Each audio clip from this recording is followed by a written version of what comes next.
बहू नमक की तरह होती है।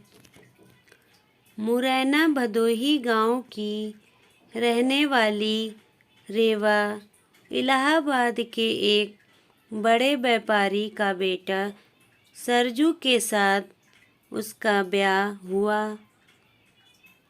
नए घर में बड़े ही आदर सम्मान के साथ रेवा ने गृह प्रवेश किया। शादी के 2-3 साल काफ़ी मज़े और खुशी के साथ निकल गए और जैसे जैसे दिन बीतता गया रेवा अपनी जिम्मेदारियों के बोझ तले दबती चली गई। रेवा की सास भी रेवा से काफ़ी खुश थी कि रेवा बहू अपना घर और संसार सब कुछ अच्छी तरह से संभालने लगी है। गर्मी की छुट्टी पड़ गई। रेवा अपने मायके जाने की बात अपने सास से बोली। मम्मी 2 साल हो गए मैं मायके नहीं जा पाई, क्या मैं थोड़े दिन जाकर आऊं? सास ने जवाब दिया, देखो रेवा, अगले साल चले जाना। रेवा यह सुनकर काफ़ी नाराज और दुखी होकर सोचने लगी कि जब चंचल दीदी हर दिन 3 महीने पर घर आती हैं तो मम्मी काफ़ी खुश होती है और कहती कितने दिन बाद आई हो और मुझे 2 साल हो गए, मेरे बारे में कोई कुछ सोचता ही नहीं है। मेरी खुशी किसी के लिए कोई मायने ही रखती है और क्या दिन भर इन लोगों को खाना बना के खिलाती रहूं, घर का सारा काम करती रहूं, क्या मेरी यही जिंदगी है? और रेवा कमरे में आंसू की धारा समेटे दाखिल हुई। शाम को चंचल दीदी आने वाली हैं, देखना मम्मी कितना खुश होती है। खाने के अलग अलग फरमाइशों की लड़ी लगती रहेगी कि कभी चंचल दीदी के लिए समोसा बना दो, कभी पालक पनीर तो कभी बिरयानी।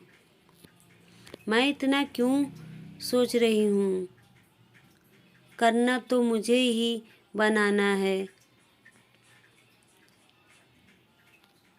तो चलूँ किचन में, अभी से तैयारी में लग जाऊँ।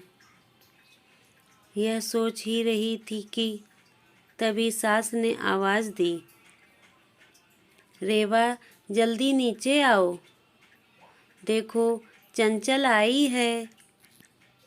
रेवा अपने चेहरे पर मुस्कान लिए अपने दुख को अंदर एक कोने में दबाए अपनी ननद का स्वागत करती है। कैसी हो भाभी? चंचल रेवा से बोली। अच्छी हूँ दीदी, और घर में सब कैसे हैं? अच्छे हैं। अच्छा, हमारे जीजा जी कैसे हैं?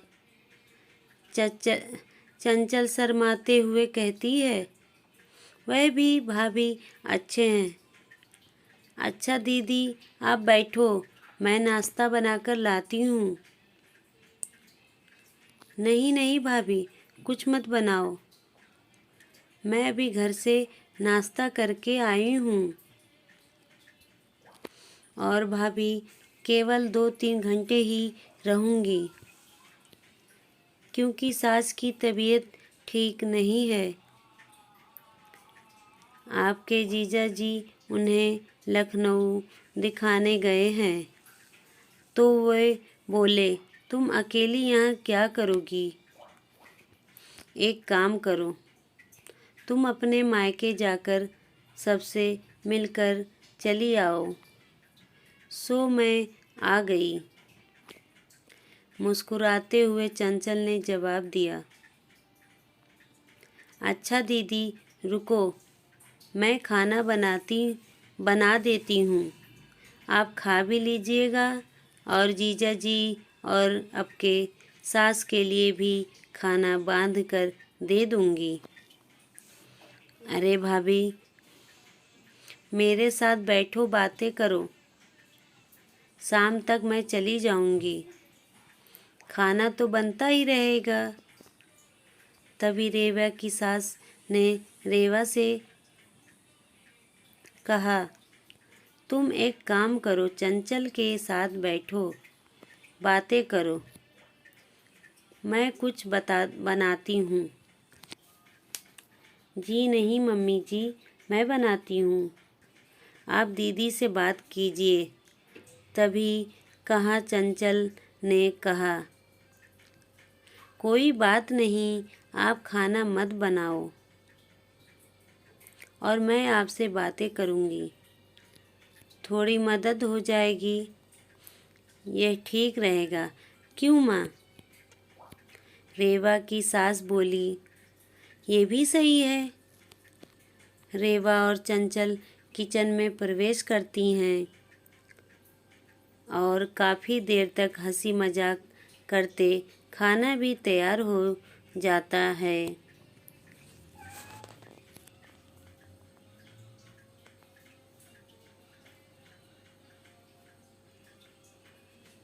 चंचल खाना खाने के बाद शाम को अपने घर चली जाती है।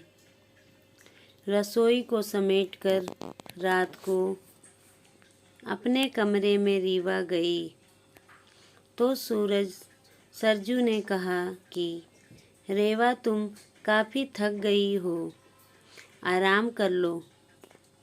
हाँ, मुझे आराम कहाँ है। तुम्हारी माँ तो बस यही चाहती है कि मैं अपने मायके ना जाऊं। चंचल दीदी 1-2 घंटे के लिए आती हैं, लेकिन मिलकर तो जाती हैं।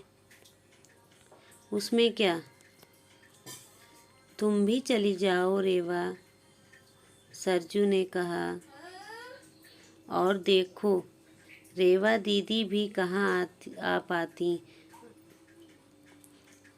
पाती आती हैं। जब शरद जीजा जी अपनी माँ को लखनऊ डॉक्टर के पास दिखाने ले जाते हैं, तभी मिलने आती हैं। तो इसका मतलब है मैं कभी नहीं जा सकती अपने मायके। ऐसा तो मैंने नहीं कहा।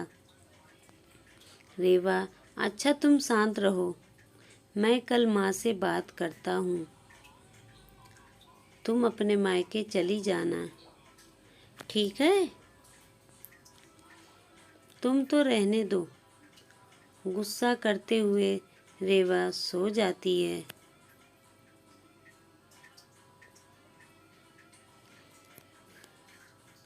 सुबह उठकर रेवा अपने काम में रोज की तरह लग जाती है।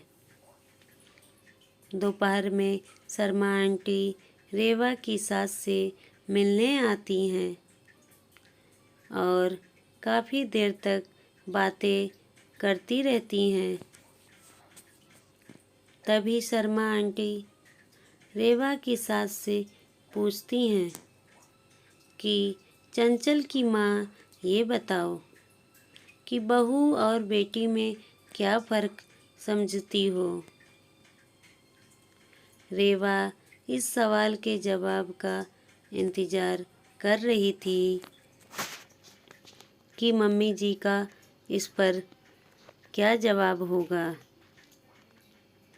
रेवा की सास ने मुस्कुराते हुए बोली, बेटी कैसी भी हो पर वह मीठी होती है और बहू नमक की तरह नमकीन होती हैं। यह सुनते ही रेवा निराश होती है और दिल भी काफ़ी दुखी हो जाता है। शर्मा आंटी चली जाती है। काफ़ी देर तक रेवा यही सोचती है कि मैंने मम्मी के साथ क्या बुरा किया है। मम्मी मेरे बारे में ऐसा क्यों सोचती हैं और वह अब घर में निराश रहने लगी है। रेवा को देखकर एक दिन रेवा की सास ने पूछा है, रेवा यहाँ आओ, तुमसे कुछ किसी ने कहा है क्या? या सरजू ने कुछ बोला क्या? कुछ नहीं मम्मी जी, रेवा के आवाज़ में दर्द था। रेवा की सास ने अपने पास बिठाकर पूछा, नहीं तुम बताओ रेवा क्या हुआ है? रेवा के आंखों में आंसू भर आई और रेवा ने सास को सारी बात बता दी कि कैसे शर्मा आंटी से आप बेटी और बहू में फ़र्क बता रही थी। ओह, तो यह सुनकर तुम नाराज़ हो गई? बस इतनी सी बात? अरे रेवा, मैंने कहा बेटी मीठी होती है, वह चाहे कितनी भी गलती करे उसकी गलती नज़र ही नहीं आती है। वह गुड़ की तरह मुंह में घुल जाती है और खाने में अगर मीठा ना हो तो कोई फर्क नहीं पड़ता है और बहू नमक के समान इसलिए है क्योंकि खाने में अगर नमक ना हो तो खाना बेस्वाद होता है। खाने में नमक मिलने पर हम जो खाना खाते हैं उसी समय नमक के हम कर्जदार बन जाते हैं। ठीक उसी तरह तुम मेरे लिए वही नमक हो। मैं अपने स्वार्थ के लिए तुम्हें कहीं नहीं जाने देती हूँ, क्योंकि तुम्हारे न रहने पर घर सूना सा लगता है। इस घर को संभालती हो, इसीलिए हम तुम्हारे कर्जदार हैं। रेवा सारी बात समझ जाती है और अपनी सास के गले लिपटकर रोने लगती है। शाम को सरजू जब घर आता है तो अपनी माँ से कहता है कि माँ, रेवा अपने मायके जाना चाहती है एक दिन के लिए। रेवा तपाक के बोल उठी, नहीं नहीं, मुझे नहीं जाना है। मैं चली गई तो खाना में कोई स्वाद नहीं रहेगा।